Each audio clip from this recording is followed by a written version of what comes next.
Ada bekas rem 5 meter, bukan rem blong. Ini dugaan penyebab truk kecelakaan di Bekasi. Sopir truk maut yang mengakibatkan 10 orang meninggal dan 20 luka-luka itu, sebelumnya mengaku mengantuk dan rem rusak alias blong. Namun berdasarkan penyelidikan di lokasi kecelakaan, polisi menemukan upaya pengereman yang dilihat dari bekas rem sepanjang 5 meter. Kecelakaan maut ini terjadi di Jalan Sultan Agung Kem 28,5 Kelurahan Kota Baru, Kecamatan Bekasi Barat, Kota Bekasi, Rabu tanggal 31 Agustus tahun 2022 siang. Direktur Penegakan Hukum Korlantas Polri Brigadir Jenderal Aan Suhanan dilansir dari Kompas.com menduga, kemungkinan ada 2 penyebab kecelakaan. Berdasarkan bekas rem itu, kemungkinan penyebab kecelakaan bisa human error dan bisa gagal rem karena overload.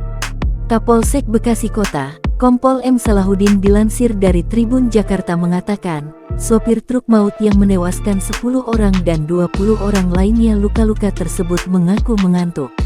Tak cuma itu, sopir juga mengaku rem truk yang kendarai mengalami kerusakan alias blong. Akan tetapi Kompol M. Salahuddin menduga sopir tersebut telah berbohong soal rem blong. Hasil olah TKP, kata Salahuddin, tidak ditemukan rem blong. Saat dievakuasi, mobil itu masih bisa dikendarai dengan baik.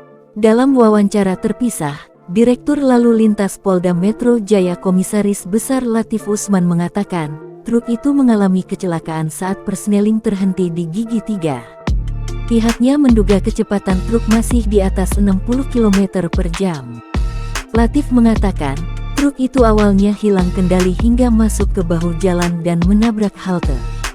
Saat itu, halte di depan SDN Kota Baru 2 dan 3 sedang dipenuhi oleh anak yang menunggu jemputan sepulang sekolah. Selanjutnya, truk itu masih terus melaju hingga menabrak tiang tower komunikasi. Tiang itu pun roboh dan menimpa sejumlah kendaraan lain. Latif menyebutkan, ada 30 orang yang menjadi korban kecelakaan tersebut, 10 diantaranya dilaporkan meninggal dunia.